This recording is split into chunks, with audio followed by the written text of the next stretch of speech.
je ne veux pas ton bien, je ne veux pas que tu vives bien, je ne veux pas que tu réussisses, je ne veux pas que tu aies plus que moi, je veux ton malheur. C'est la haine, la jalousie.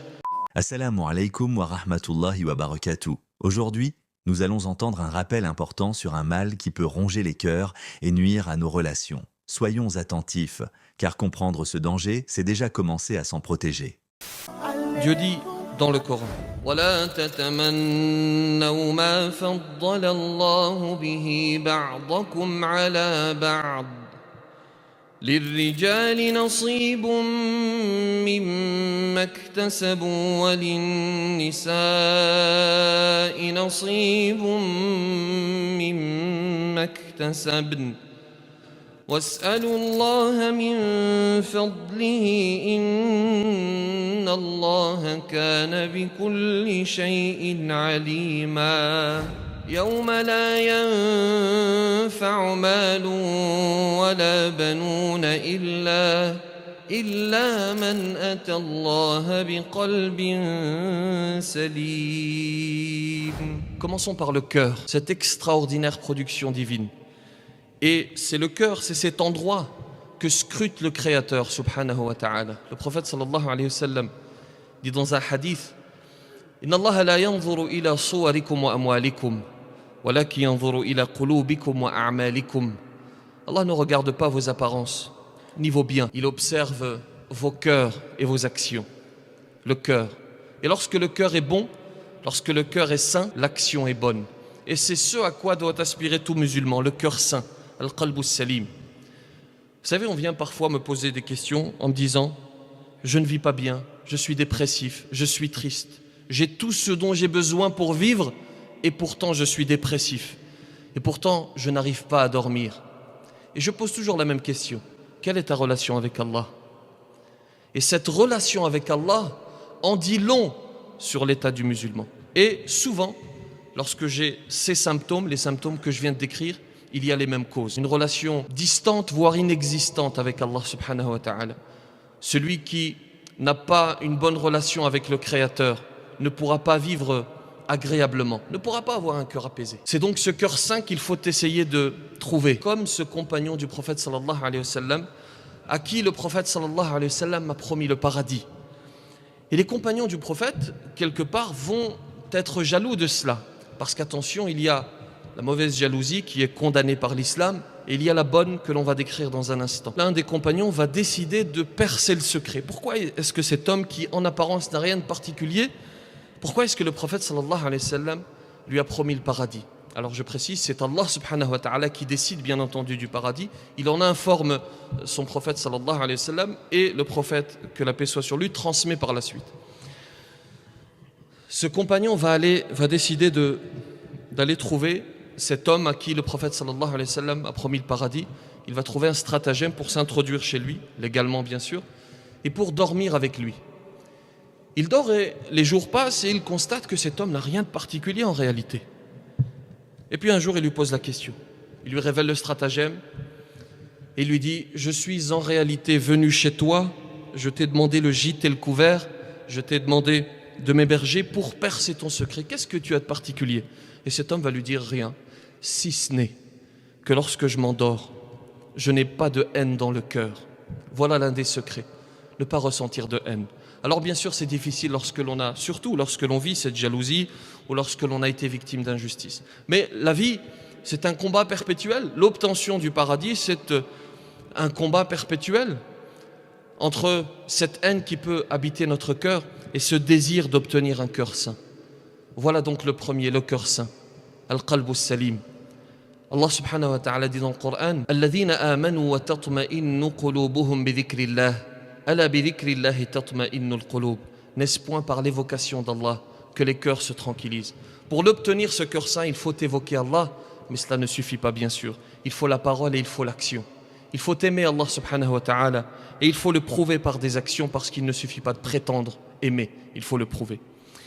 Le deuxième cœur, c'est le cœur malade. C'est un cœur qui est toujours vivant, mais qui a une défaillance, qui risque de le conduire à la mort. Et cette défaillance, elle est causée par le péché. Le prophète sallallahu alayhi wa sallam dit dans un hadith, lorsque le croyant commet un péché, un point noir se forme dans son cœur. S'il se repent de son péché, s'en démarque et demande pardon, ce point noir disparaît de son cœur. S'il persiste dans son péché, ce point prend de l'ampleur jusqu'à envelopper tout son cœur. Qu'Allah nous en préserve. Et il y a enfin le cœur mort, le pire des cœurs. Un cœur qui a coupé toute relation avec Allah subhanahu wa ta'ala. Et lorsque le cœur est mort, il peut conduire entre autres, il peut donner naissance entre autres à la jalousie, à la haine. Je ne veux pas ton bien, je ne veux pas que tu vives bien, je ne veux pas que tu réussisses, je ne veux pas que tu aies plus que moi, je veux ton malheur. C'est la haine, la jalousie, celle qui a conduit les frères de Youssouf alayhi salam à le mettre dans le puits. C'est celle qui a conduit Qabil à tuer Habil. Et cette haine, cette jalousie, il est bien entendu difficile de la vivre. Et j'ai des témoignages parfois, et c'est la raison de ce prêche, témoignage dernièrement d'une personne qui me dit « Je n'arrive plus à vivre. Je n'arrive plus parce que je n'y peux rien. J'ai des biens matériels et je n'y peux rien. C'est Allah subhanahu wa ta'ala qui m'a accordé cette subsistance. J'ai travaillé bien sûr pour les obtenir. En plus de, je l'espère, ma relation avec Allah, la construction de ma relation avec Allah subhanahu wa ta'ala, et en plus du fait d'être sûr que ce qui est le plus important c'est l'au-delà, en plus de tout cela, j'ai des biens matériels, j'ai travaillé pour, et pour cela on me jalouse au quotidien. Et j'ai répondu à ce jeune homme 3 choses. La première, c'est qu'il faut être sûr que c'est Allah subhanahu wa ta'ala qui décide de tout. Nous avons parfois une faille dans notre croyance. Croire, c'est croire intimement que celui qui décide des choses, il s'appelle Allah subhanahu wa ta'ala.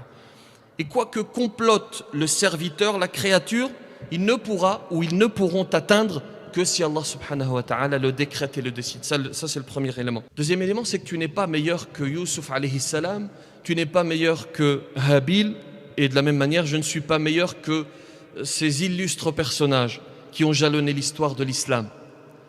Et si Youssouf alayhi salam, si Habil ont vécu la jalousie, alors je vais la vivre aussi parce que cela s'appelle une épreuve. Et si je patiente parce qu'Allah m'éprouve, alors il me récompensera. Ça, c'est la deuxième des choses. Avant de vous donner la troisième, j'ai oublié un élément. Je vous disais tout à l'heure qu'il y a la mauvaise jalousie et il y a la bonne. La mauvaise, on appelle cela le hasad, et la bonne, on appelle cela al-ribta. Est-ce que lorsque je constate que mon ami, Hammou par exemple, a une qualité, est-ce que je peux le jalouser? Oui. Lorsqu'il a par exemple une science, lorsqu'il a même un bien matériel, je le jalouse. Mais je ne souhaite pas, et c'est là toute la différence, je ne souhaite pas que ce bien disparaisse chez lui. Je souhaite qu'Allah subhanahu wa ta'ala continue à le combler. Je souhaite que ce bien perdure pour lui, et en même temps, je voudrais qu'Allah subhanahu wa ta'ala me l'accorde. Cette science bénéfique, ou ce bien matériel, pourquoi pas, tant que ce bien n'entre pas dans mon cœur, tant que ce bien n'est pas plus important que ma religion et ma relation avec Allah subhanahu wa ta'ala. Donc il y a le hasad qui est interdite, c'est le fait de jalouser, et en plus de vouloir que ce bien disparaisse de chez mon frère ou de chez ma sœur. Et le ribta, je jalouse mon frère, je souhaite que cela perdure pour lui, et je veux, incha'Allah, pour moi, la même chose. Et donc la troisième des raisons, je reviens, la troisième des solutions, c'est de faire comme recommandé par le prophète sallallahu alayhi wa sallam, de faire comme le palmier, on lui jette des pierres et il rend des fruits. Alors, 2 précisions pour terminer. Il ne s'agit pas de tendre la joue, il ne s'agit pas de se laisser faire. Il est simplement question, lorsque c'est pertinent, parce que ce n'est pas toujours pertinent, lorsque c'est pertinent, de répondre au mal par le bien. Comme évoqué par Allah subhanahu wa ta'ala dans le Coran, lorsqu'il dit « Idfa' billati hiya ahsan, fa idha alladhi baynaka wa baynahu adawa, ka'annahu waliyyun hamim » Faites l'expérience. Vous voyez à quel point les êtres humains se transforment lorsque vous répondez au mal par le bien. Hier encore, je suis très mal accueilli par quelqu'un dans un guichet, peu importe lequel, très mal accueilli. Et j'essaie, je ne suis pas parfait, j'essaie autant que faire se peut de me contrôler, nous sommes tous des êtres humains, et je réponds au mal par le bien. Il s'est très mal comporté, m'a très mal parlé, et je lui ai répondu avec douceur et avec tranquillité, et il a complètement changé de comportement. Complètement, il s'est même excusé à demander pardon. Voyez, alors c'est un petit exemple, il faudrait, incha'Allah, l'appliquer plus largement. Qu'Allah subhanahu wa ta'ala éloigne de nous les jaloux. La jalousie est un poison qui consume lentement celui qui l'éprouve. Elle détruit la paix intérieure et peut même nous éloigner des bénédictions d'Allah. Apprenons à être reconnaissants pour ce que nous avons, à faire des invocations pour purifier notre cœur et à souhaiter du bien aux autres. Plus nous remplissons notre cœur de bienveillance, plus nous vivrons dans la sérénité. Qu'Allah nous préserve de ce mal et nous accorde un cœur pur et apaisé.